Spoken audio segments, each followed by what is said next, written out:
Hey guys, this is Rainbow Days, and I have to apologize for not getting this video out last night, but I was pretty frustrated after the meeting, which I did walk out of at an hour and 45 minutes of pure bullshit.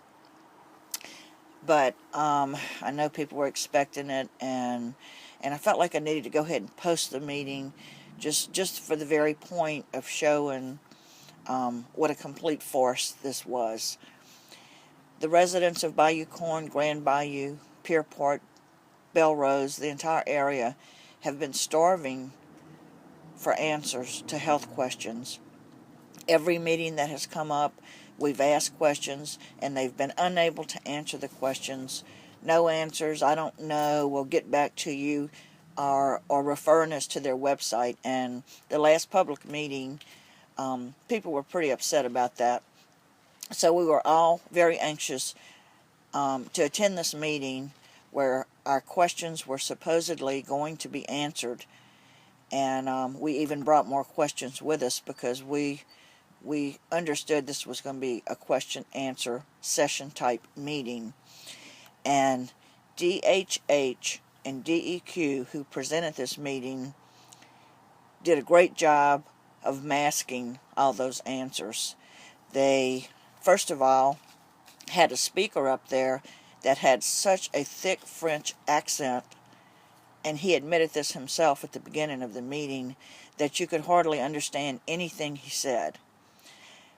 Second thing was, he bombarded us with charts and graphs and slides with numbers and figures and percentages and statistics that was just either over everyone's head, or it was so complicated trying to understand what he was saying on top of these slides and charts that it was just a great cover-up job is what it was. It was typical of how the answers are buried, and that's what this meeting was all about, burying the answers. And I was just really in shock that they would do this to the people. It shows how Louisiana does not care about the people in this area. Total disregard for anything we've been feeling. Instead of getting up there and just answering our questions, instead of referring us back to the slide, it was very obvious that people didn't know what was going on, understood the slides, nothing. And people were walking out. By the time I left at an hour and 45 minutes, half the people had walked out already.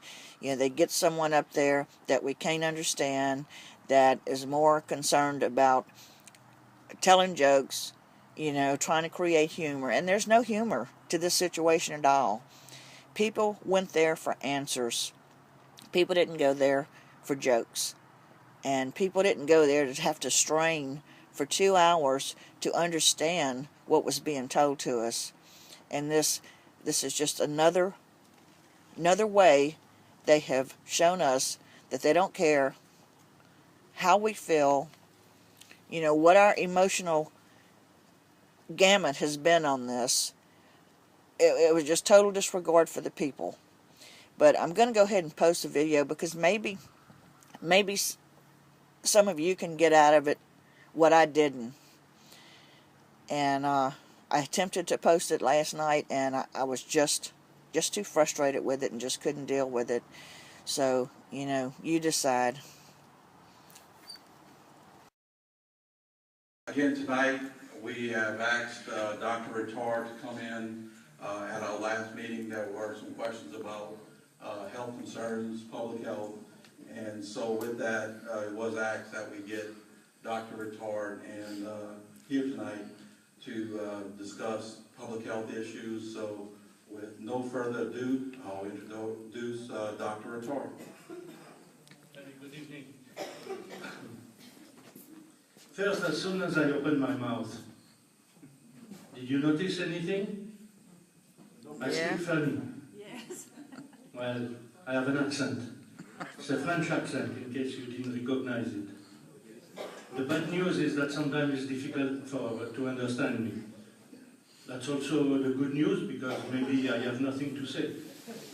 Okay? And the very good news is that whenever you have an accent, it's good, because only dead people don't have an accent. So I plan to keep mine for a while. Getting older, so it won't be that long. At least, hopefully, I can make it until the end of this talk. So, what I'm going to give you is a bunch of facts. I'll give you my impression, my interpretation of the facts, but really, we should stick to the facts. I'll give you a little bit an idea of what I mean. It's up to you to make up your mind. So I'm not here to tell you what you think. You look at the facts, you look at the level, and you decide what it means for you. Also, I'm going to stay in my lane. Did you notice when you stay in your lane, you're fairly safe? As soon as you go into another area, it's not your lane, you risk an accident. So my lane is health. You have many problems in Bayoucorn. You have the sinkhole, you have the explosive, you have all kinds of other problems. That's not my job, and I don't have too many ideas about what they mean. My job is to take the health data and to see, to compare with what we know, the science that we know, and to try to explain a little bit what to think about it. But just the facts. I know at the end of the session, a bunch of people are going to be satisfied listening and knowing a little bit more. Some people that already have made up their mind are going to be unhappy, because probably it's not what they expect. And I'm sorry for that. I'm just giving you the facts, okay?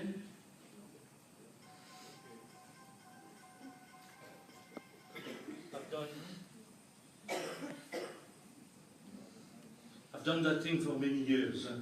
So about 20 years I've done mostly infectious disease epidemiology, but also some of the environmental epidemiology for many, many years. I went through many, many, many meetings where people were upset and they were complaining, and so I'm used to it. Feel free. So here we have a map where you all know how it looks like, and we are going to start with the environmental monitoring. So the first thing you do when you have a problem with the environment is to look at the levels of chemicals, of the radioactivity, of whatever there is in the environment that might impact the health of the people. And I'm going to stick to the health. Fairly often people have difficulties with the quality of life. That's a completely different area, and I'll stick just to the health effects. So the environmental monitoring, some of the slides just to give you an idea of how much chemicals in the environment have been measured. So there is no need to go through the entire list, but you can see there were some with the mobile laboratory. Another one, that yellow box, is a small yellow box, can be very small and can be much bigger, and it gives some quick results. You see the locations where they have looked at them. I think it would be easier if we can move that a little bit closer.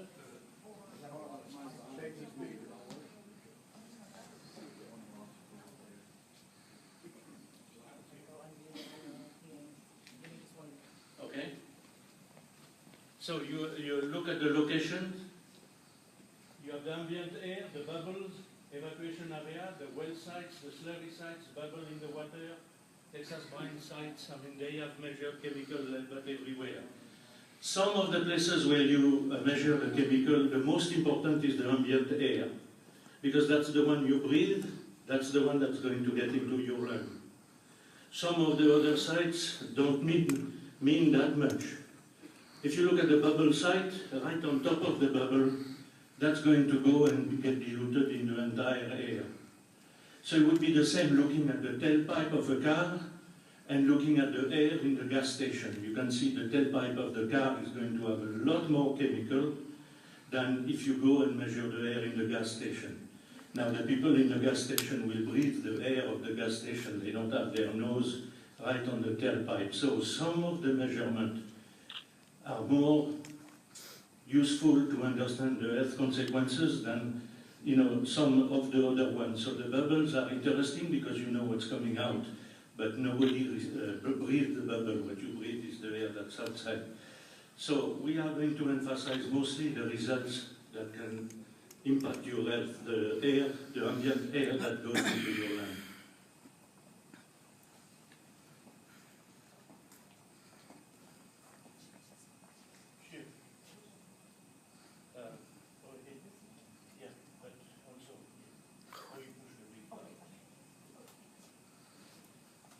This is to give you an idea of the air monitoring. What you are going to see in the next few slides is just to give you an idea of the amount of data that they have accumulated and that we have to go through.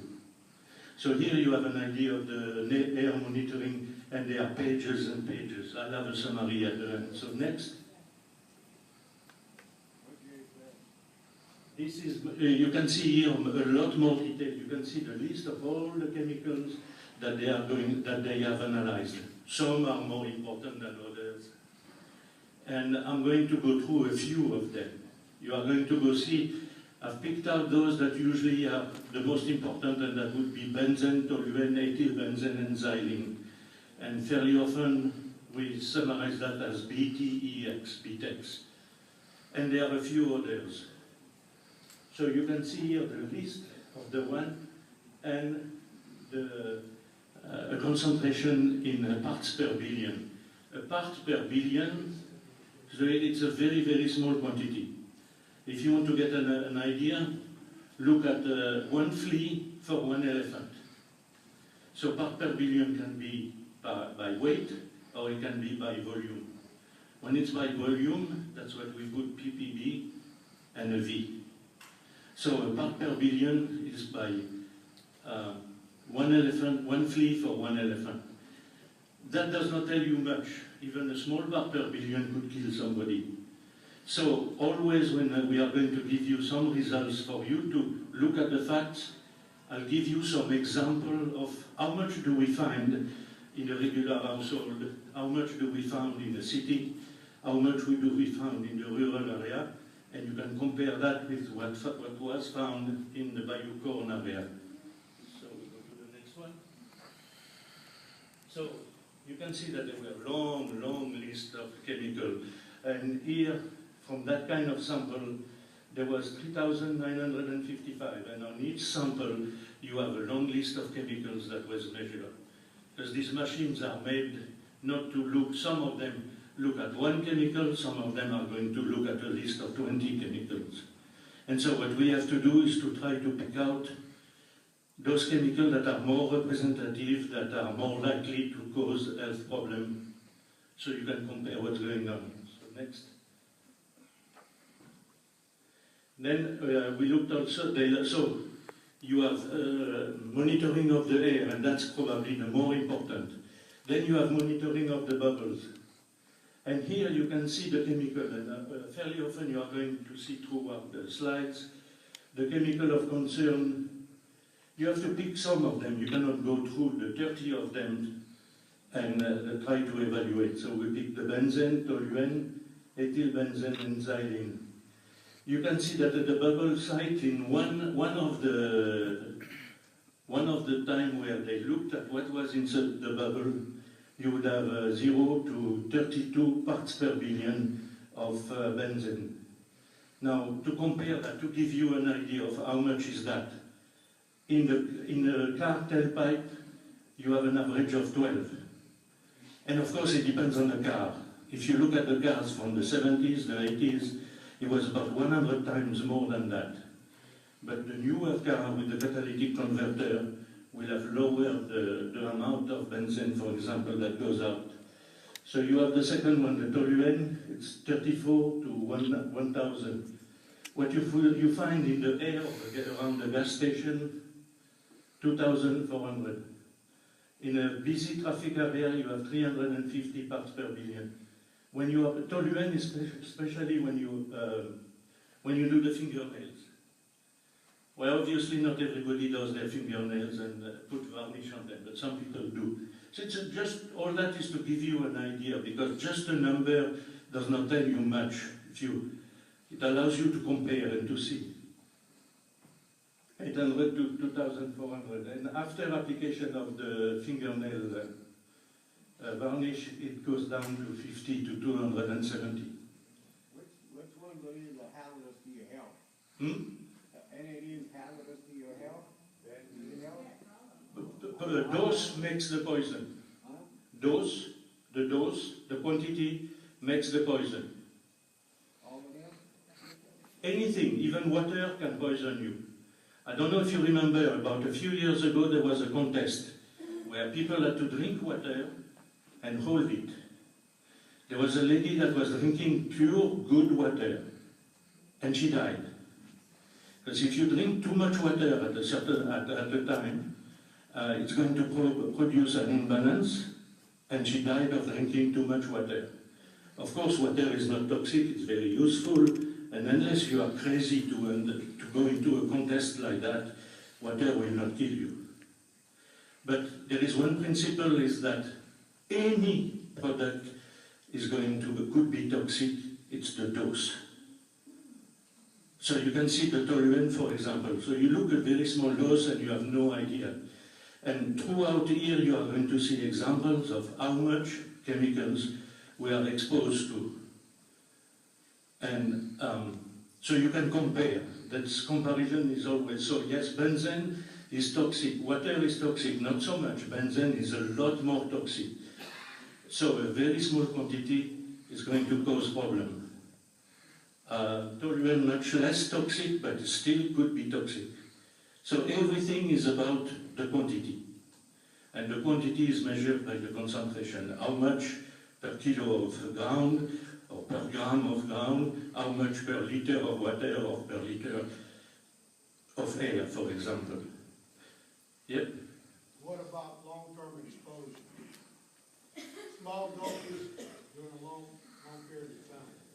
Well, you can see, this is to give you an idea of the comparison.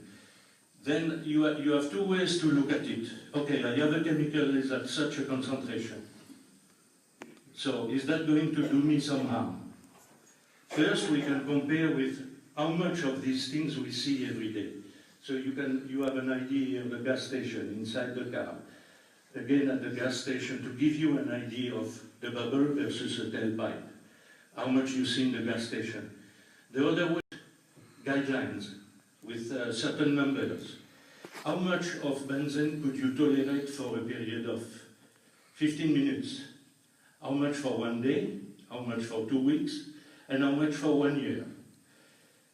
How much can you expose to this BTEX for 1 year without having any health effects? I'm going to show you that. They call that the EMEG.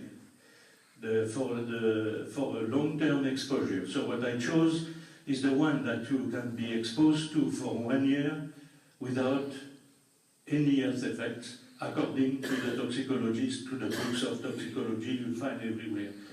By the way, all the information that's going to be presented here, all this information comes, most of it, from the toxicology profile from the ATSDR. ATSDR is the Agency for Toxic Substance and Disease Registry. It's a part of the Center for Disease Control in Atlanta. In that center, they have a Center for Environmental Health, and inside there, they have the Agency for Toxic Disease and Registry. One of the excellent things that they have done is to take all these chemicals, you see all the chemicals that you are going to see, all these slides, they have prepared what they call the toxicology profile. Toxicology profile is about 300, 500 pages on one chemical. If you open the benzene one, when I was looking at it, and I look at all that on a CD, because if you put all of these in, you would have a big bookshelf, maybe 4 or 5 bookshelves all together. So the CD, of course, it fits in the CD, and you can find exactly quickly what you want. So this information is not from Wikipedia or a lot of the other things, very little from there. Most of it is from toxicology profile from ATSDR, where they have real toxicologists that know each one of these compounds that have been paid to prepare these hundreds of pages on the chemical, and you find, of course, the purpose of that is geared toward the health of the people. So you find where it's produced, how much is produced, how much goes in the environment, how much is degraded in the environment, but most of the information is about human health. Okay, so that gives you an idea when you compare your bubble and some of the other things that you have in daily life. So you can see that the content of the bubble is not a good idea to be there, but it's not very extraordinarily higher than what we are exposed to the tailpipe of the car or even something like the varnish. Of course, if you are going to do a paint remover is a mixture of some of these, and when you can smell it, it's huge concentration. So we go to the next one. So we look at a few of the chemicals. We're not going to look at all of them, just a few, and we'll focus a little bit on the benzene, toluene, ethylbenzene, and xylene. So we also talk a little bit about the lower explosive limit, because that has been measured by the, you have seen that yellow box? Well, that's one of the first results that they give you. Now, I'm not going to talk too much about explosive because that's not really my lane. My lane is health effect. But still, when you look at some of these, if you have a high lower explosive limit, if it's too high, then there is a risk of explosion. And I think all of you have learned about the methane coming out, and if that methane comes out and it's diluted in the air, it's not going to cause a huge problem. Methane itself is not very toxic.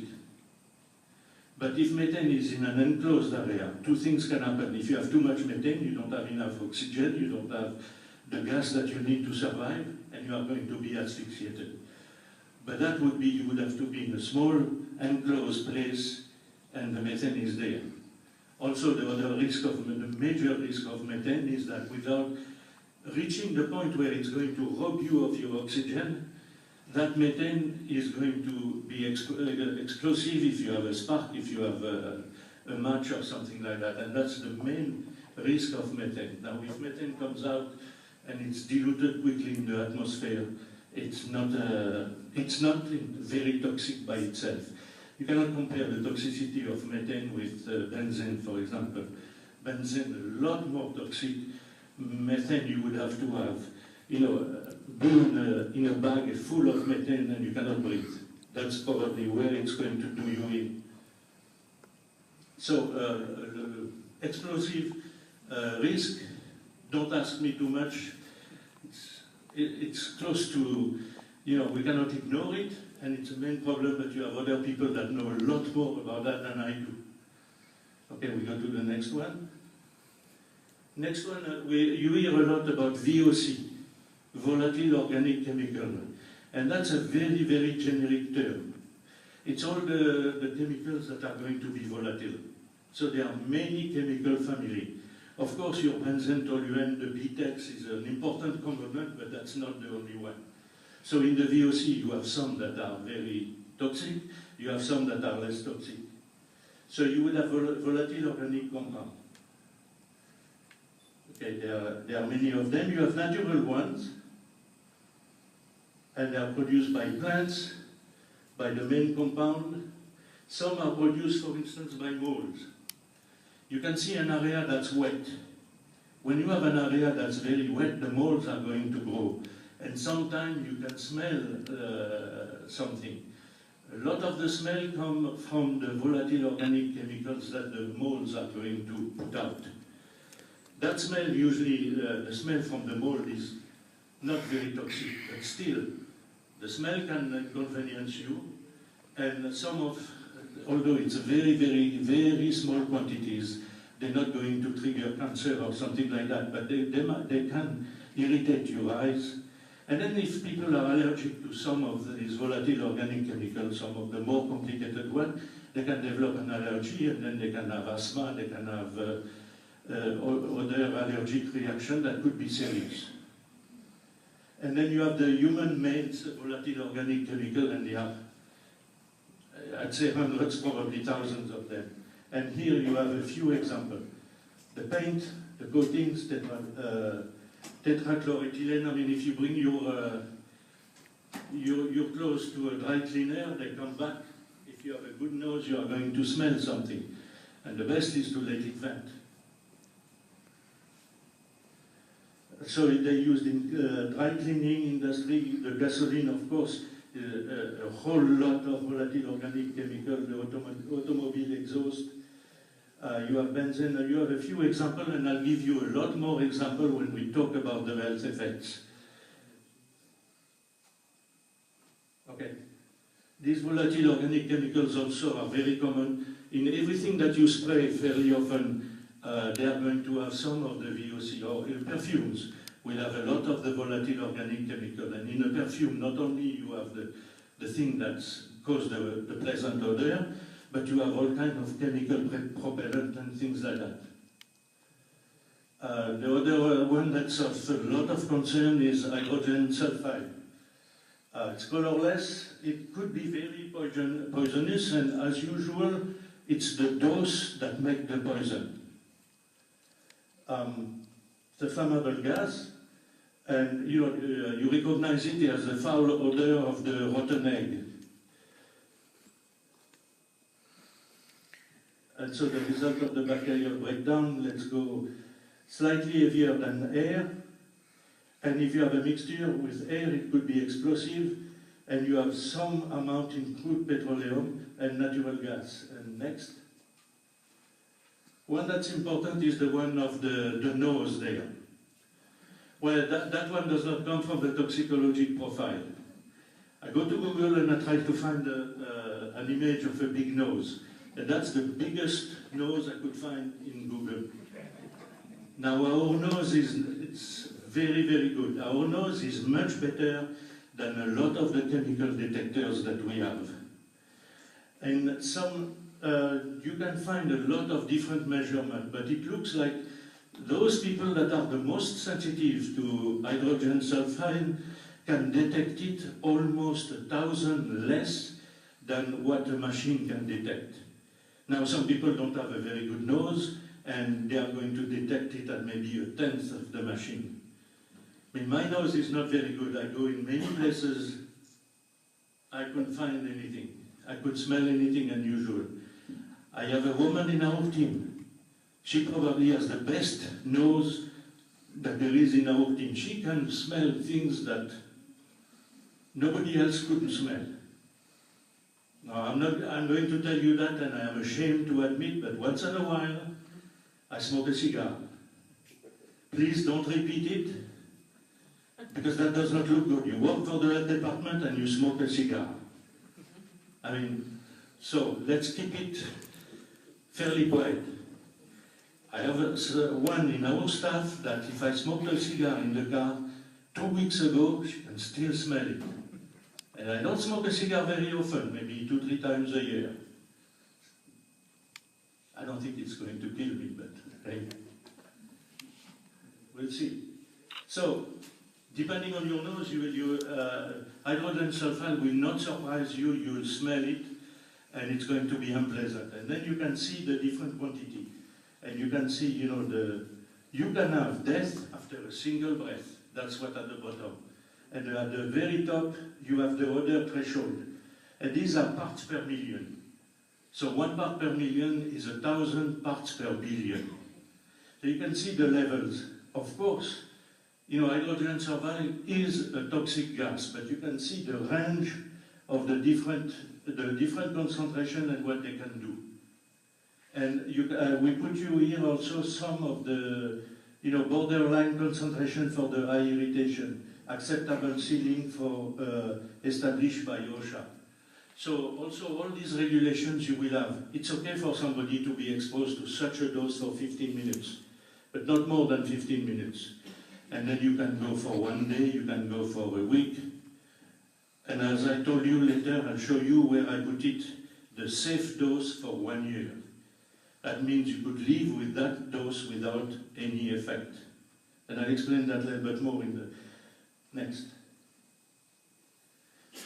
Here is the one where I put some of the information.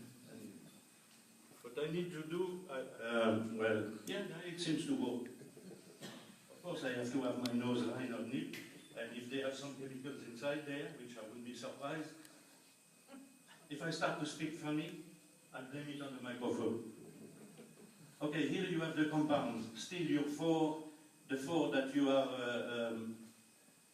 you are concerned about. You see the benzene, the average parts per billion in the Bayou-Corne area, and that's the air that you are breathing. So it's not zero; it's 0.24, and these are parts per billion in the air. You have the range, the second column. So I'll give you an example. Benzene is 0.24. The range is 0.07 to 0.54 parts per billion. The chronic IMEG. The chronic IMEG is based on what ATSDR and EPA have a safe dose. For ATSDR, it's the MRL. Minimum. Once in a while, I am buffering. And it takes a while. When you are 68, you buffer a lot more than when you are younger. I don't understand all that. So, the chronic IMEG is based on the safe dose. For EPA, it's the reference dose. For ATSDR, it's the MRL. Minimal risk level. You see, it's buffering, but it comes back. I should move to a faster AT&T stuff in my brain. So, you can be exposed to 3 parts per billion. That it's only for the health effects, does not count any cancer effects. Because for cancer, we really don't know if there is a safe dose. But of course, a very low dose, and I can explain that later when we talk a lot about the cancer. So, the minimal risk level on which the IMEG is based, and the chronic IMEG is supposed to be protective. You can be exposed to that IMEG, the 3 parts per billion, 365 days a year, no health effects, according to a toxicologist. And that toxicology is established with laboratory animals. And the big, the criticism of the laboratory animals is that men or women, humans are not big rats. We are not big rats. We have different livers, different lungs, different properties. So it's based on animal, and it's also based on experience. Sometimes you have an industrial accident. What was the dose? How many people died? How many people have been exposed in a city with that level, and apparently they were not doing worse than people that were in another city or in a rural area. So it's based on fairly scientific data, but you know, nothing is always 100%. So you could be exposed to 3 parts per billion and no obvious risk health effects. What you have in the area, Bayou-Corne area, you have 0.24. And then on the right part, you can see some of the levels that have been 0.3 to 4 parts per billion in urban areas. The average was 0.6. So the benzene level that were measured, and you have seen the total number of samples that were taken in the air. Your average benzene level is 0.24. Urban area, you have 0.6. So 3 times more. And all that is much lower than the 3 parts per billion that you find in the toxicology books. Then you look at the toluene. And so, of course, look, 0.02 to 0.85 in rural area. 121 to 593 in non-smoking homes. Of course, a lot of these things, you find a lot more in cigarettes. Now, I told you, don't you tell people that I was smoking a few cigars here and there, because I'm sure cigars are even worse than cigarettes. My excuse is I don't inhale. My second excuse is that I have a mustache. And that is bound to filter something. So toluene is also in the tailpipes of the car, but you can see 0.43 was your average, 0.10 to 227. The IMEG for toluene is 80. toluene is less toxic than benzene. In fact, in all of these, benzene is probably the worst, because benzene also can cause cancer, but it takes a long time. So toluene is common indoors, and you can see indoor air is about 8 parts per billion, worse than outside. More or less, if you want to see, inside your house is the most dangerous place. Yeah. You said benzene is dangerous over a long period of time. How long, do you have any idea how long a period we're talking? 5 years, 10 years? You can be exposed to 3 parts per billion. You will not have any of the health effects of benzene. All of these things, they have different kind of health effects. Most of these will be organic chemicals, and they dissolve the fat. If they dissolve the fat, you put too much on your skin, it's going to dry your skin, and you are going to have eczema. You are going to have sores on your skin. Second toxicity, we have a lot of fat in our brain. You know, all the neurons and everything, they have like a sheath of, the same as the electrical wire. Electrical wire will have some plastic around. In our brain, around the neuron, we have fat. Well, we have a high rate of cancer people in this area. And we are going to talk about that, Okay. and how long it takes, and compare. Yeah, it's not forgotten. We are the lab rats. We are the lab rats. Yes. We all are rats. And this is nice. I know. If I want to please the ladies, I'm going to say all men are pigs. But we don't agree with that. That's a different story. Let not me go there. No, I'll get in trouble very quickly. It's another page. Yeah, I want to stay with the rats. Yeah. Okay, so everything is a lot more toxic in your house. You have all these propellants. You are cooking in the house.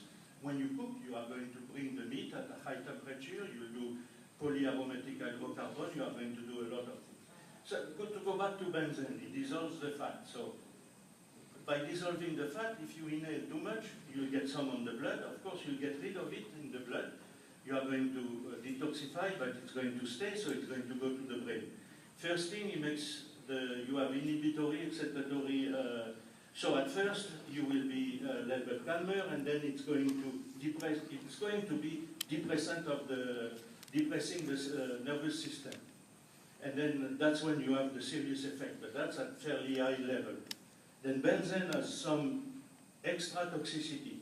Extra toxicity of benzene is that it depresses your bone marrow. That the other ones do not have that much. Some none at all. But benzene will depress the bone marrow, and benzene is known to cause cancer. Low level, but it could cause cancer. Okay? So we go to ethyl benzene. You can see in a vehicle you have 2 to 6.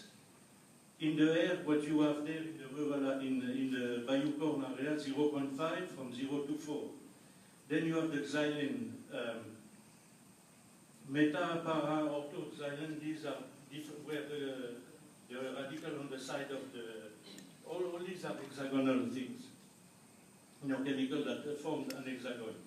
So you can see that the levels that you are very low, and extremely low in comparison with the chronic image there, the one that you can be exposed year-round without health effects, according to toxicologists. Okay? Now, if you go look at the comparison measure, you are going to find that what we choose here is the year-long exposure. So that's the lowest. For example, if you go to the LEAN website, you are going to see levels that are much higher, because they choose another much higher level.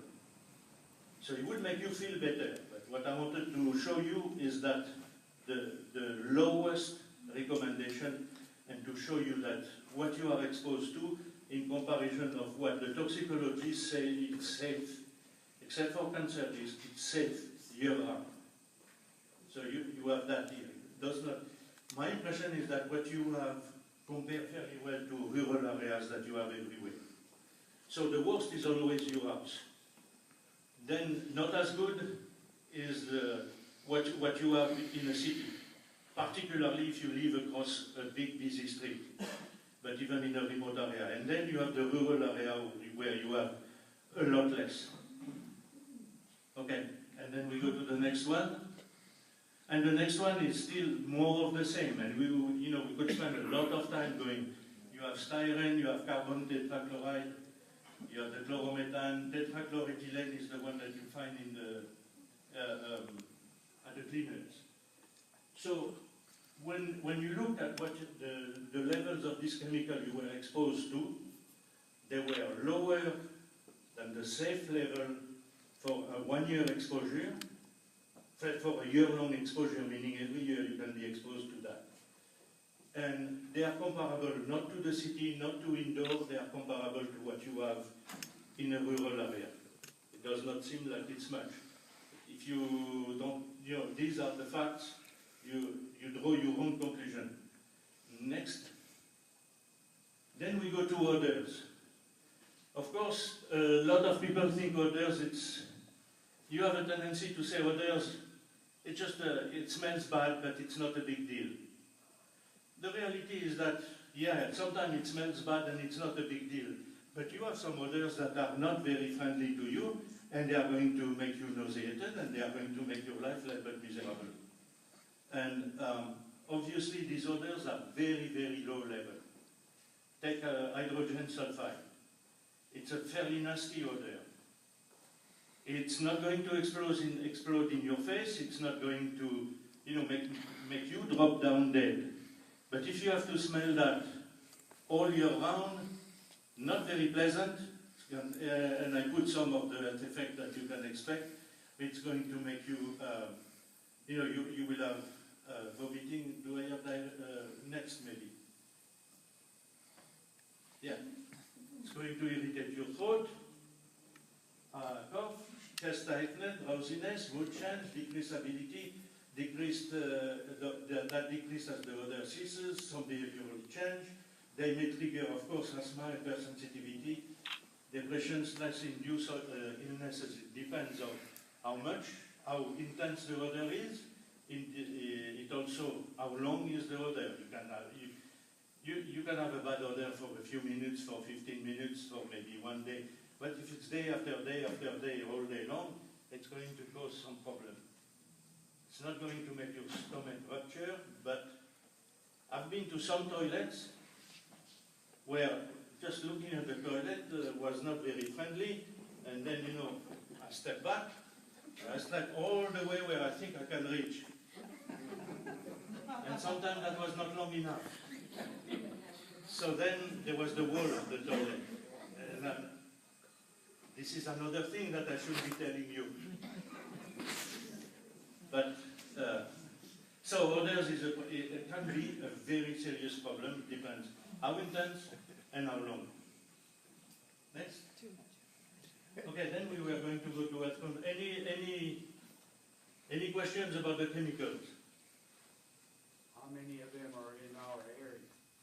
How many what? Chemicals. You can see. All of them are in our area? They are everywhere. Okay. Chemicals are everywhere. You look here, you probably have some of the chemicals I'm coming saying, from. are they, that's the level that we have in the Bayou Corn area, or are Yes, there? let's go backspace. You see the first This is too column, technical average for PPD, people. you have the compound, Okay. average PPD in the Bayou Corn area. That's Bayou Corn area, okay. And I took all the results that I could find They need to until understand third week of November. If you go to the website of DEQ, they do a very good job. They put everything there. I don't do computers. It's a forest, so you have to go find everything. And I think we found everything that was there. May have missed a few here and there, but once you get, it's not that difficult in the computer. You are going to find a table with all the results. You put them in an Excel file, and they all like in a table.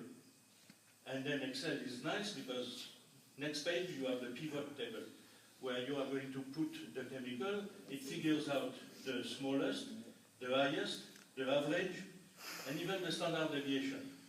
It's a very, very Some of these things I'm not too sure what they mean, and I'm just drop the word because it sounds good.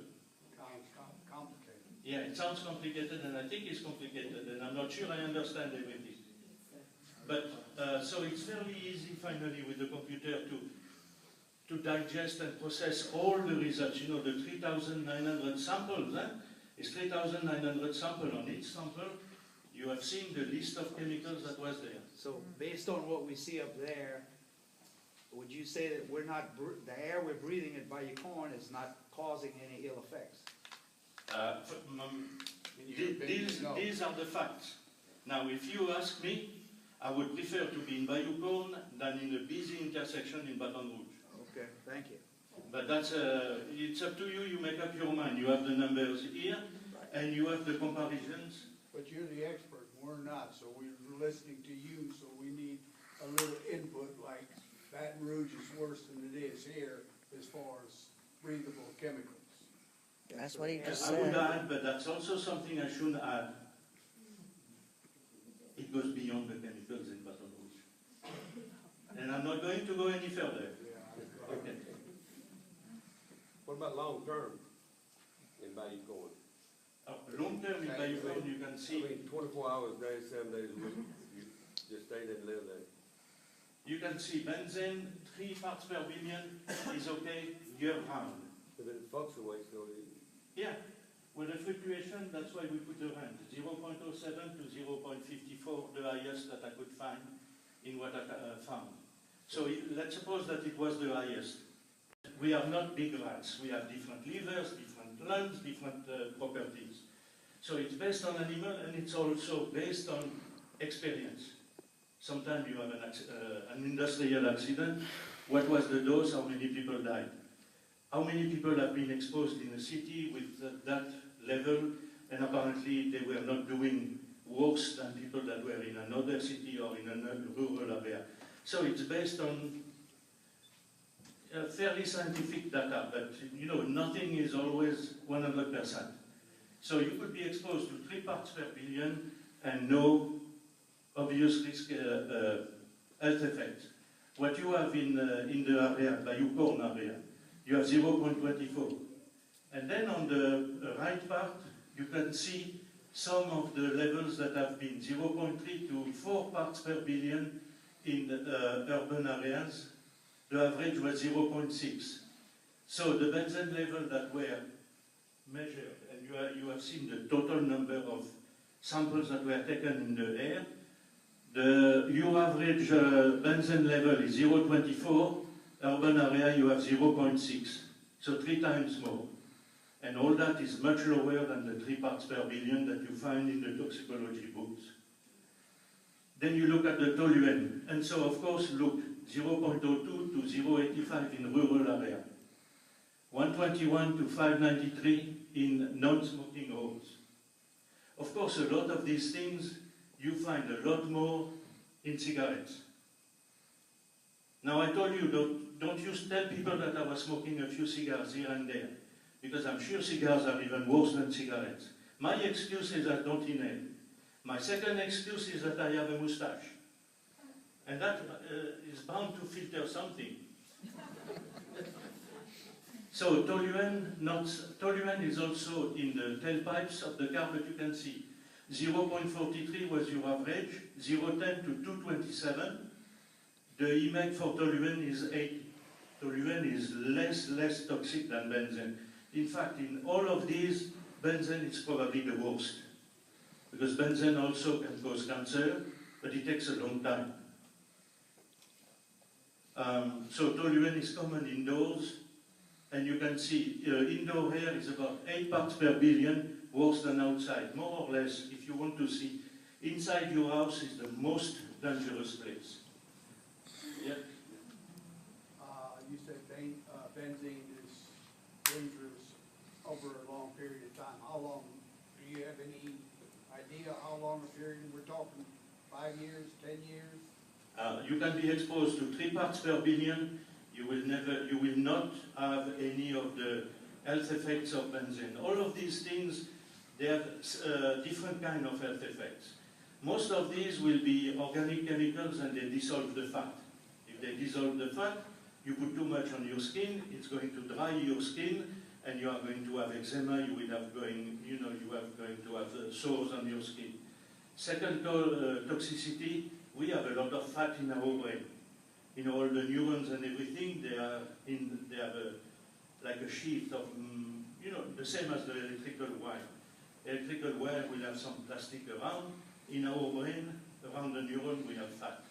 Well, we So- have a high rate of cancer people in this area. And we are going to talk about that, Okay. and how long it takes, and compare. Yeah, it's not forgotten. We are the lab rats. Hmm? We are the lab rats. Yes. We all are rats. And this is nice. I know. If I want to please the ladies, I'm going to say all men are pigs. But we don't agree with that. That's a different story. Let not me go there. No, I'll get in trouble very quickly. It's another page. Yeah, I want to stay with the rats. Okay, so told you everything is a lot more toxic in your house. You have all these propellants. You are cooking in the house. When you cook, you are going to bring the meat at a high temperature. You will do polyaromatic hydrocarbon. You are going to do a lot of things. So to go back to benzene, it dissolves the fat. So by dissolving the fat, if you inhale too much, you'll get some on the blood. Of course, you'll get rid of it in the blood. You are going to detoxify, but it's going to stay, so it's going to go to the brain. First thing, you have inhibitory, excitatory. So at first, you will be a little bit calmer, and then it's going to depress. It's going to be depressing the nervous system, and then that's when you have the serious effect. But that's at fairly high level. Then benzene has some extra toxicity. Extra toxicity of benzene is that it depresses your bone marrow. That the other ones do not have that much, some none at all. But benzene will depress the bone marrow, and benzene is known to cause cancer. Low level, but it could cause cancer. Okay? So we go to ethyl benzene. You can see in a vehicle you have 2 to 6. In the air, what you have there in the rural, in the Bayou-Corn area, 0.5 from 0 to 4. Then you have the xylene, meta, para, orthoxylene. These are different, where the radical on the side of the, all these are hexagonal things. Chemical that form an hexagon. So you can see that the levels that you are very low, and extremely low in comparison with the chronic IMEC there, the one that you can be exposed year-round without health effects, according to toxicologists. Okay? Now, if you go look at the comparison measure, you are going to find that what we choose here is the year-long exposure. So that's the lowest. For example, if you go to the LEAN website, you are going to see levels that are much higher, because they choose another much higher level. So it would make you feel better. But what I wanted to show you is that the lowest recommendation, and to show you that what you are exposed to in comparison of what the toxicologists say it's safe, except for cancer, it's safe year-round. So you have that here. It does not. My impression is that what you have compared fairly well to rural areas that you have everywhere. So the worst is always your house. Then not as good is what you have in a city, particularly if you live across a big busy street, but even in a remote area. And then you have the rural area where you have a lot less. Okay, and then we go to the next one. And the next one is still more of the same. And we could spend a lot of time going. You have styrene, you have carbon tetrachloride, you have the chloromethane. Tetrachloroethylene is the one that you find in the at the cleaners. So when you look at what the levels of this chemical you were exposed to, they were lower than the safe level for a 1-year exposure. For a year-long exposure, meaning every year you can be exposed to that. And they are comparable not to the city, not to indoor, they are comparable to what you have in a rural area. It does not seem like it's much. If you don't, these are the facts. you draw your own conclusion. Next. Then we go to odors. Of course, a lot of people think odors, you have a tendency to say odors, it smells bad, but it's not a big deal. The reality is that, yeah, sometimes it smells bad and it's not a big deal. But you have some odors that are not very friendly to you, and they are going to make you nauseated, and they are going to make your life a little bit miserable. And obviously, these odors are very, very low level. Take hydrogen sulfide. It's a fairly nasty odor. It's not going to explode in your face. It's not going to, make you drop down dead. But if you have to smell that all year round, not very pleasant, and I put some of the effect that you can expect. It's going to make you, you will have vomiting. Do I have next maybe? Yeah. It's going to irritate your throat, cough, chest tightness, drowsiness, mood change, decreased ability, that decrease as the odor ceases, some behavioral change. They may trigger, of course, asthma, hypersensitivity, depression, stress-induced illnesses. It depends on how intense the odor is. It also, how long is the odor. You can have a bad odor for a few minutes, for 15 minutes, for maybe one day. But if it's day after day after day, all day long, it's going to cause some problem. It's not going to make your stomach rupture, but I've been to some toilets where just looking at the toilet was not very friendly, and then, I step back, I step all the way where I think I can reach. And sometimes that was not long enough. So then there was the wall of the toilet. And this is another thing that I should be telling you. But, so odors it can be a very serious problem, depends how intense and how long. Next. Okay, then we were going to go to health control. Any questions about the chemicals? How many of them are in our area? How many what? Chemicals. You can see. All of them are in our area? They are everywhere. Okay. Chemicals are everywhere. You look here, you probably have some of the chemicals I'm coming saying, from. are they, that's the level that we have in the Bayou Corn area, or are Yes, there? let's go backspace. You see the first This is one, too technical average for PPD, you have the compound, Okay. average PPD in the Bayou Corn area. That's Bayou Corn area, okay. And I took all the results that I could find They need to pass until that out. third week of November. If you go to the website of DEQ, they do a very good job. They put everything there. I don't do computers. It's a forest, so you have to go find everything. And I think we found everything that was there. May have missed a few here and there, but once you get, it's not that difficult in the computer. You are going to find a table with all the results. You put them in an Excel file, and they all like in a table. And then Excel is nice because next page you have the pivot table where you are going to put the chemical. It figures out the smallest, the highest, the average, and even the standard deviation. It's a very, very, some of these things I'm not too sure what they mean, and I'm just drop the word because it sounds good. Complicated. Yeah, it sounds complicated, and I think it's complicated, and I'm not sure I understand everything. But, so it's fairly easy, finally, with the computer to digest and process all the results. The 3,900 samples, it's 3,900 samples. On each sample, you have seen the list of chemicals that was there. So based on what we see up there, would you say that the air we're breathing at Bayou Corn is not causing any ill effects? These are the facts. Now, if you ask me, I would prefer to be in Bayou Corn than in a busy intersection in Baton Rouge. Okay, thank you. But that's it's up to you. You make up your mind. You have the numbers here, and you have the comparisons. But you're the expert, we're not, so we're listening to you, so we need a little input, like Baton Rouge is worse than it is here as far as breathable chemicals.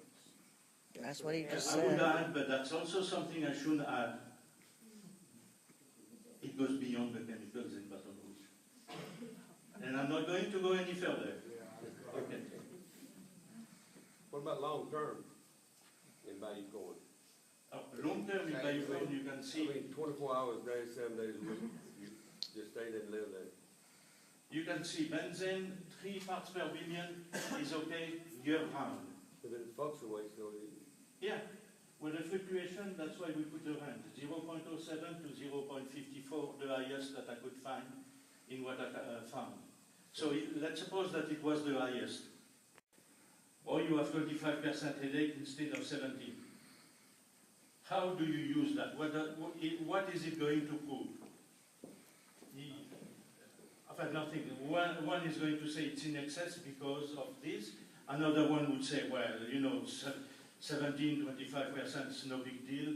And then you have 36, not 36, but you have 5 or 6 interpretations.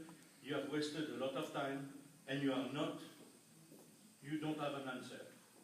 But isn't percentage the same whether you use a large number or a small number? If the percentage is still going to, if you use a large figure, 1,000, and you got 60, that percentage is probably, if I go down to 150 people and I use maybe 6 or 4, that percentage is still going to be the same. Not exactly. How far is it going to be off? It can be off by a lot. If you look at statistics, when you do a survey, if you do a survey of a large number of people, you have a low, what they call the confidence interval. So confidence interval for a very large sample, 17% plus or minus 3%. So you have seen that in the recent polls. You know, are you aware, you know, we had an election not long ago, and almost every day there are different people that were doing polls. So the larger your sample, the smaller the confidence interval. In a population of 450, you will have a larger confidence interval than in a large population. And how do you know that the 450 do not have some other conditions that are going to skew it a little bit higher or a little bit lower? And how do you know the role of the odor versus the smell, versus the smell of versus the benzene versus something else? I have seen, and we have done surveys like that for years, many of them. Usually, it's a waste of time. At the end, you have more questions than you have answers. And I have even seen in another area, suggestion was made, because the suggestion from the public, let's do a study. So usually you try to explain it's a waste of time, you'll end up with numbers that everybody continues to agree, you continue to disagree, and you don't end up with anything. And even a group of environmentalists that at that time were telling the people it's a waste of time to do a study. You don't show anything. And then you always have, then you are going to bring your health study to, I was going to say an industry, but you know, you have nice people too everywhere. You bring the result of the health study to somebody that disagrees with you and that has good reason to disagree with you. And they are going to say, well, who says they have a headache? They say they have a headache, but maybe they are very sensitive to headache, maybe they are just making things up. At the end, you don't show anything. The level of benzene is a level of benzene, is a machine. You can check the machine, and you can check how much there is in the city, in the house. There is less argument than the study. And I agree with you. So therefore, everybody has a different level of health and sensitivity to everything. Yes. So you can't just lump us all into that survey or whatever it is and say, this is the norm for the nation or whatever, and so we're going to judge this community by that norm. No, I agree with you, there is no norm. So when you have no norm, what do you do with the data? I mean, I'm sure. I would think that this community would, and they would have to say it, would like to participate in some type of survey where they would answer the questions as truthfully and honestly as they can, and then put all that stuff together and come back and give a presentation and tell us what our health situation appears to be. Yeah, with a key underlining and bold appears. Look, I'm just giving you the facts. The facts about the National Health Survey, 2 very partial surveys that were done. I mean, you make up your mind. I'm not here to tell you what you think, you remember? In fact, usually I don't tell you what you think, and I shouldn't point finger, that's not nice. But that's okay, But- I can handle it. You asked me what I think about that, which is in contradiction. I told you I'd give you the facts. You're the expert, Okay, so I listen. what's next? Okay, Let's go. let's go. So is it saying that So, survey was just an example The that cancer. don't mean anything? You can see for the cancer, we have to have, there is a tumor registry. In Louisiana, the tumor registry covers the entire state. There is a national network of tumor registries. The tumor registry in Louisiana is well graded by the national consensus of all the tumor registry. It's a good tumor registry. When they count the cancer, they just don't go to the hospital. They look at the medical records. They looked, if you have cancer, you went to radiology. So they go to the radiology. If you have cancer, you went to an oncologist. So they check with the oncologist. If you have cancer, they probably took a piece of whatever was cancerous and sent it to a pathologist. And the guy cut it in small slices and looked under the microscope. So they go everywhere where a cancer patient can go. They don't count the skin cancer that we all get with old age and if we are on the sun. Because some of these, they don't go through all the process. So it's the invasive cancer. When you see invasive cancer, that means it excludes the small cancer that you would have on the face that a private physician is going to remove, and we cannot count that very accurately. So it's all the invasive cancer, and they are not happy by looking one place, they look everywhere. So I would say the only one that they are missing is somebody that had the cancer and was run over by an 18-wheeler, and he died by the 18-wheeler instead of the cancer, and we never knew. So the only way we can do the statistics is to find out according to the number of people. And so here you have the rates for the number for Pier Park for 70339. So you can see this applied to the 5,000 people, and the Bayou Corn community is about 400. So it's not the best comparison, but at least we wanted to have an idea. And more or less, if we look at the rates, and the period was 1988 to 2008, the cancer rate are slightly lower than those of Louisiana. So it doesn't mean anything much. Slightly lower means it's within the average that we see in Louisiana. And you can see that in Louisiana we have a lot more cancer than there is in Utah.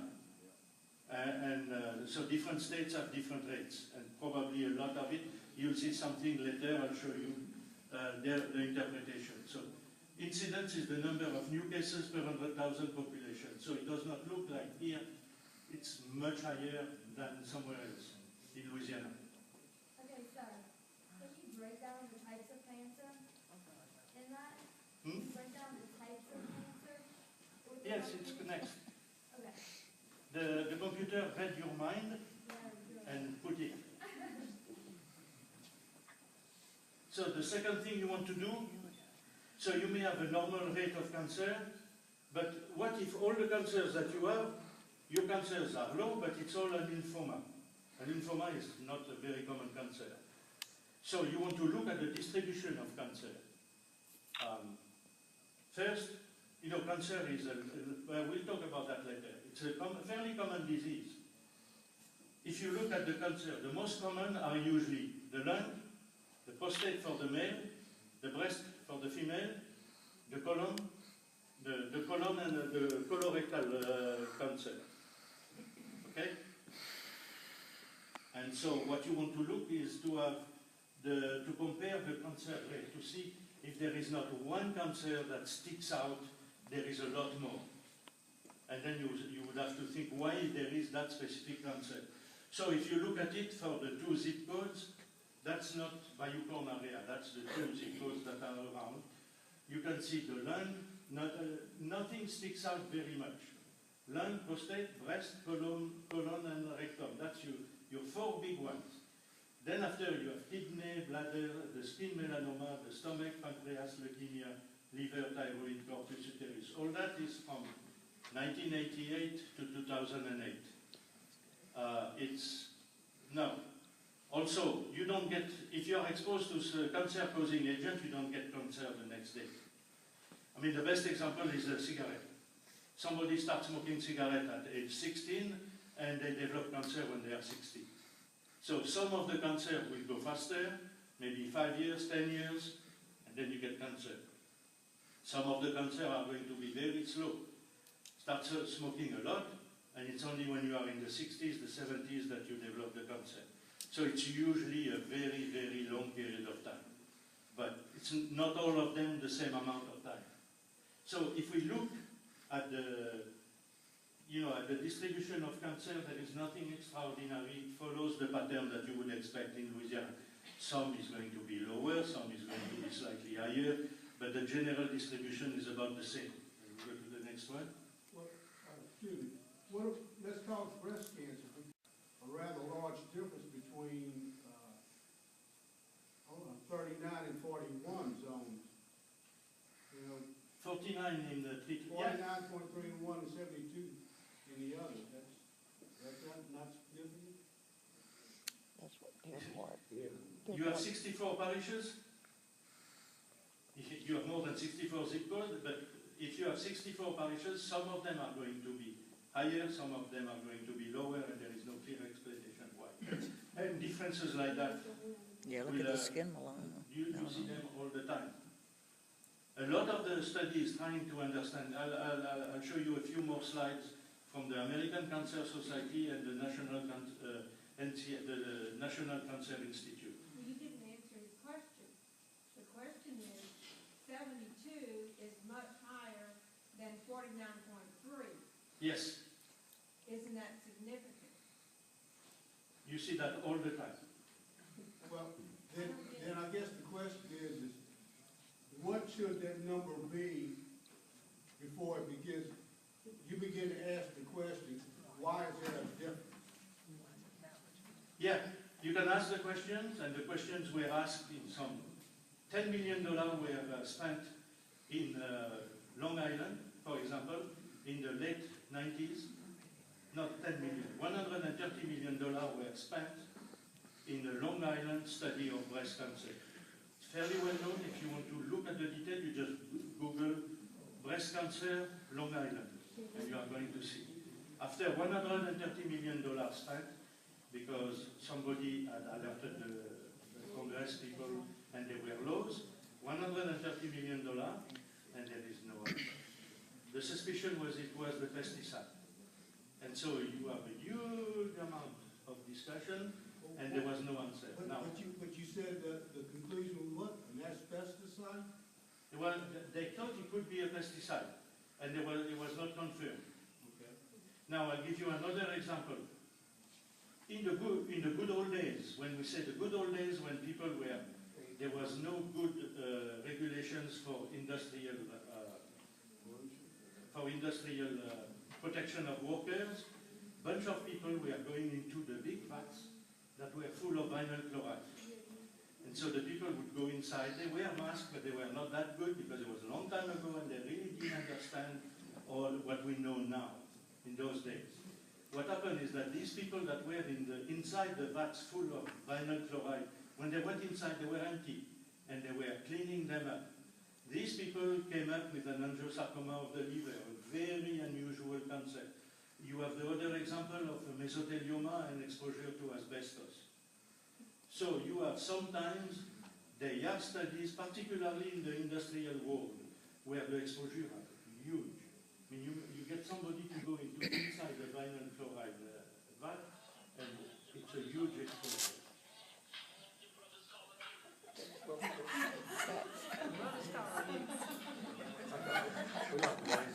Somebody want to talk? It's my brother.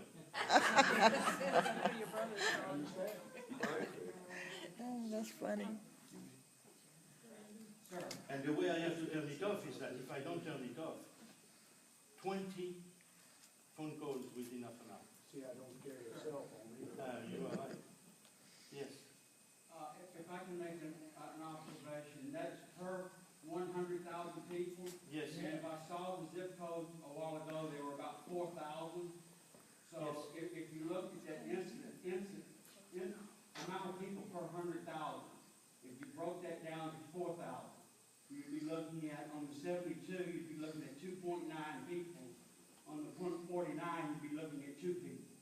Yeah. So it's an incidence increase of 1 person from 2 to 3 in 4,000, in a community of 4,000. Those numbers are in 100,000. A born epidemiologist. You work in epidemiology? No, sir, I'm actually from Baton Rouge. I'm the reporter for KQKI News on the radio. The air in Baton Rouge may not be that bad.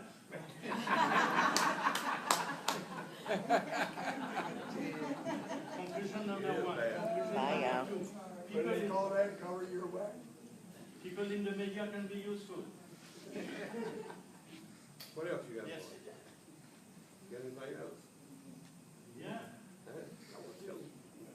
You know, even though it might be one more person, to us, you know, it could be anybody in here, could be anybody in his family, and to us, that's important. Every single life counts. What I'd like to see is, That does not say that, just say that the only thing, the fact is the distribution is not unusual. That's all it says. The distribution is not unusual. You see, it's in red. There is no abnormality. Now, every single one of these numbers is not a statistic, it's a person. Some of them died. Some of the families grieving for that. Yeah, I agree with that. And this is just looking at the distribution. That's just numbers. but you're comparing two zip codes very close together versus these two might as well be combined to somewhere, say, all the way up in North Louisiana, where we're not around all the plants and gas and all that. That would be a good comparison. That would tell us something. Does that make sense? That's skin melanoma right there from the 2 different. Wait, I mean, suggested we move on. You'll see what the American Cancer Society has to say about the cancer due to the environment. It's not me, it's what they say. Let's go. Let's go. Go. Okay. That's not important. So, understanding cancer and the environment. You have some, if you type that, you are going to find a really nice PowerPoint, 48 slides, very nice, very simple, done by it's people in CDC. They discuss the risk of cancer. I mean, this has nothing to do with BioCode. If you are curious about cancer and you want something very simple, 48 slides with a nice little drawing and giving you some information. Next. And so you don't have to write that down. Understanding cancer and things like that, and you are going to find it easy. Yeah, you have some facts about cancer. Men, 1 out of 2 is going to develop invasive cancer in their life. And of course, the older you are, the more you go. If you look at the risk of cancer, you see the red one. Until you are 50, it's fairly small. That doesn't mean that, if your child has a cancer, it's almost the end of the world. So we're just showing a distribution. We're not making any conclusion, just a fact. And as you grow older, it goes way up. If you want to know a lot of facts, you see that 2010 cancer facts and figures. You Google that. I work for the government all my life. I know I am the problem, and I know I need to starve. It does not look like I'm starving, but I'll start tomorrow. So I may have some investment in some of these. I have no idea. And whatever I have is probably going to disappear soon, January 1st. You see cancer facts and figures. There is a 2011, and I think 2012 is going, maybe is out already. It's by the American Cancer Society. They give you national statistics, and they go cancer by cancer. What do you get from screening?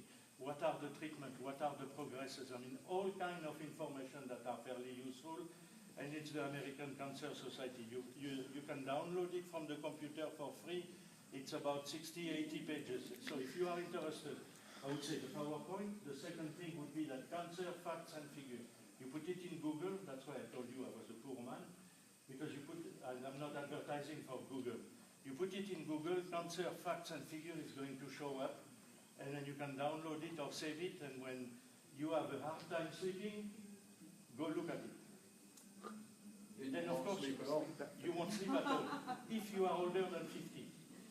If you are younger, you say, okay, well, that's not for me yet. See, I don't wanna know about it. You can see on the other one where, you know, the different cancers are going down level. The one that picks up and down, it's the lung cancer. You have the distribution of cancer. You have even some maps by state. Next one. And you have something also, if you go to the Louisiana Tumor Registry, you are going to see some distribution of cancer throughout Louisiana, different parish, all kind of information. And then,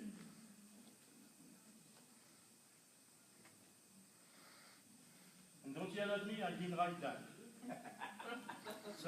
It's not me, just a fact. I'm telling you what's written.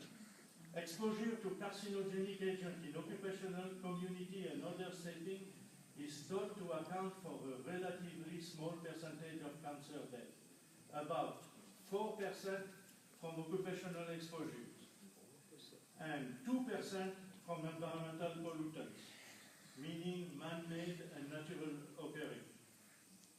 So that American, and that's in the American Cancer Society, the facts and figures for 2010. Didn't write that. I'm not part. I don't know enough about cancer to be even remotely acquainted to the American Cancer Society. So that's what they say. And if you look on top, the causes of cancer, you can see the big one, the diet. And the diet means, you know, if you eat a lot of fat, mostly the fat are going to have a lot of negative effect on some cells, and they are going to allow them to become cancerous and going on. I'm convinced of that. If you look at my stomach, you are going to start doubting whether I am convinced or not. But besides that, if you put that, and then on the next to it you put some boudin, I go for the boudin. Come on, let's get going. There's too much boudin around, and that's what's caused this. So you have diet, 35%, tobacco, 30%, just 1 or 2 cigars a day. And then you have the sunlight, that would be for the skin melanoma. Then you have the others, viruses, 7%, occupational factor, 4%, and you have the 2% for the man-made natural, for the environmental pollutant, man-made and natural occurring. So, from what I have read, a lot of the cancer are in occupational medicine. You can see all the asbestos, for example, the vinyl chloride. You don't see vinyl chloride angiosarcoma of the liver very much these days because they wear good masks, they find other ways. But still, that's about 4%. And natural from the environment, they think seems to be very little. So a lot of the cancer that we have is more what we eat, our habits, not so much the chemical. I'm just telling you what they wrote. Please do not throw eggs or tomatoes. Put them in a little basket in the front, will give them to the second harvest. Because I know that a lot of people have the impression that the environment makes the cancer. And it's not like that. I remember one of our epidemiologists saying, why don't we compare the rate of cancer in an industrial city and the rate of cancer in a pristine island? So it was fairly easy to go to get the statistics on Tahiti and some of the South Pacific islands. And to find out that the rates of cancer in some of the islands in Polynesia, in the South Pacific, that are pristine with no industry, are as high as St. Helena Parish. Why did I pick St. Helena? Because it was the same rate. So obviously, of course, you know, if you go to these islands, you are going to see that some of the women have, they don't have boudin. But they have other things that are not as good as boudin, but as fattening. And so a lot of all that comes from our lifestyle. That's my impression. That impression is not big enough to make me behave. I'm sorry. Chemical plants don't do that to you. No. The boudin. Okay. Okay. So the Louisiana tumor registry is going to give you, if you are interested, a lot of information. The next, we should be getting to the medical monitoring. So it seems that the question comes. You have been exposed to chemicals, so you need to be monitored. Okay, and that sounds like a good idea at first, a lot of good ideas, and then when you start looking in a good idea, my impression is that the best monitoring comes from your doctor. They know you, they know your past history, and probably, and then of course you are going to tell me there are good doctors and bad doctors. So it's like everything else. But at least go to somebody that knows you. That's the best monitoring. So we go, why? You have to decide whether it's useful. Next. These are the items that contain volatile solvent. Nail polish, that's mostly the toluene, the adhesive. Vitex, Exem. Adhesive for carpeting, laminates, cabinets, linoleum, flooring. Then the car exhaust, the glues, the lacquers, the paint thinners, the rubber, printing inks, cigarette smoke, the insulation, the fiberglass, the leather, dry cleaning fluid, detergent, gasoline, furniture wash, water supply, styrofoam, where you put your food, jet fuel, that you don't have too much in your house, and the industrial emissions. So you can see there is all kinds of chemicals everywhere. Now these chemicals, you are going to process them, the liver, the kidney, I mean, depending on the chemical, you are going to process them, but you can measure them in the blood. How do you know that the benzene you measure comes from your car, from the adhesive or one of these things, or it comes from the air outside, when the air outside does not seem to be much bigger than the air in another rural area? So you are going to measure all that in the blood, and at the end, you have numbers and you don't know how to interpret them. That's one idea. The second thing, so you can see these chemicals live everywhere. Now, a logical conclusion, I'm going to get out of the house and I'm going to live in a cave. In a cave, it's going to be cold in the winter. So you are going to make fire. Your cave is going to be even more polluted than your house. So then you are going to go up the trees. I would say that if you go up the trees, probably you live in a tree, you are exposed to much less chemicals. But then it's windy, it's cold, and you are going to fall on your nose. So next. Cigarette smoke, that I found a real nice picture where you can see, but people choose to smoke cigarettes. And they choose to smoke cigars. So that's their problem. Next. So we don't want to compare that and give it too much importance because that's your choice. The estimated daily intake of BTEX, the benzene toluene, that's the estimates that the average American is exposed to these. You can see, you breathe the air, you are exposed to benzene, toluene, and these are in microgram, how much you get every day. Now benzene, that's so nasty, you find it in a lot of foods. About 20 different foods, you are going to find some level of benzene and toluene. These things are everywhere, not only in the industrial production, in what we do, but also in nature. Okay, next. And then the monitoring. There is a national survey, the NH, the NANES there, LHA, LES. It's a series of surveys, and they go around and they pull blood from the people, and then they measure them. So this is supposed to be, in theory, representative of the entire population of the US. They don't, they cannot do it for people that are indoors, outdoors. It's the entire population. You can see that the 50th percentile, meaning the average of the middle of the people, benzene 0.26. 95th percentile is the highest, it's about 0.31. So that's your average levels of benzene, toluene, ethylbenzene, xylene in Americans, and you have that. It's a report about that big from CDC and from the National Center for Health Statistics, showing that the average American is going to have these levels, 0.26 in part per billion in their blood. Part per billion will be a microgram per liter. So we all have that. So what do you do with medical monitoring? You are going to find that a bunch of people have some levels. Where does it come from? Does it, the toluene, does it come from your fingernail? That's fairly easy. They are going to look at your fingernail, and if they are short, even if they are long, but if you don't put polish, that's okay. But if you have nail polish, that's it. Somebody is going to say it's the fingernail. You can see that medical monitoring, it's interesting to know. Now, why do they do things like that?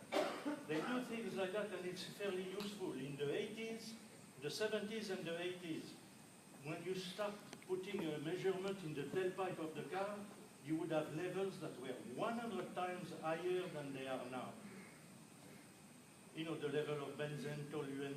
It's higher then than they are now? Yeah, because they don't have catalytic converters, because they didn't have all the combustion of the engine was not so good. So the purpose of these things is to have a picture of the US, and that is, if they decide that the major source of benzene and toluene in the blood of the people come from the car exhaust and the circulation, then you have to do something about the exhaust. And so what do? You put a catalytic converter, you adjust the engine, you make some changes. In the good old days, we used to have lead in the gasoline. And that translated in the high level of leads in the children, in the adults, but also the children. Lead is never useful. So there was a lot of studies done to decide, can we do without lead in the gasoline? And so once they remove the lead in the gasoline, you have less lead in the streets, in the city. It's not gone. There's still a lot of lead. You have lead in the paint. We removed that. You have lead in the gasoline. They removed that. So studies like that are useful to see, okay, we are going to do catalytic converter. We are going to do a bunch of things to lower these volatile organic chemicals in, and then we are going to see, according to the surveys, we are going to see if these things go down. But that shows you that everybody has some level of some chemical. We live not only in a chemical society, the nature is full of these chemicals. If you look at the levels that we have in nature. And I think that's probably the last one, no? Yeah, that's the last one. You can close it. Take what you want and go from it. So, any questions? Eggs, tomatoes, in a box. I hope I didn't. You run any studies on the sinkhole or anything like that? If you run any numbers on the sinkhole with that norm in the taverns? It was very low. Oh, you don't know nothing. Yeah, it was the levels that they have measured was very low. There is another issue about putting radioactive material in the sinkhole. That's not in my lane. Okay. I was just wondering about the gases coming out, like the norm. There are very few levels that were done, and they are very low. They are, and you can go to the next one. No, what more? Sorry. And go to the one before last.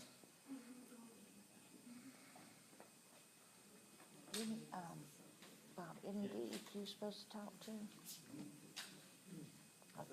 That's what it said. Yeah. So they had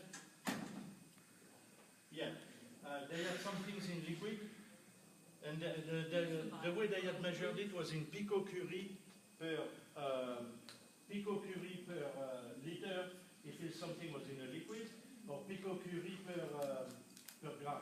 Picocurie was 2.2 disintegration per. Can you make the slide bigger, please? minute. Yeah, I'm trying to do that. Thank you, sorry.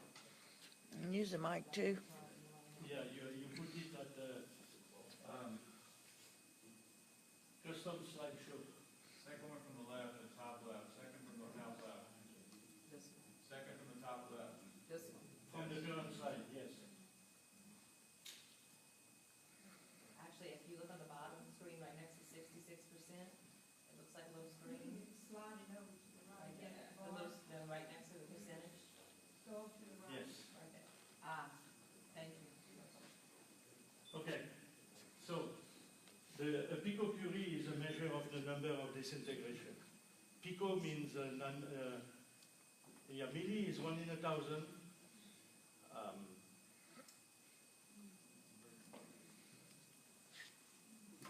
A million, 1 in 1,000, 1 in a million, 1 in a billion, and then 1 in 1,000 billion. And so the pico milli, buffering again. Yeah, but 1 million, and then you go down. Okay, so one picocurie, 2.2 disintegration per minute, and that's one of the unit of radioactivity. So you can see for the bismuth 214 and the lead 214, you had 9.46 in liquid per liter, 11.7. And in the solid, you had 0.87, 1.1, 0.26. The background radiation level in rocks vary from 0.5, the background radiation, every rock,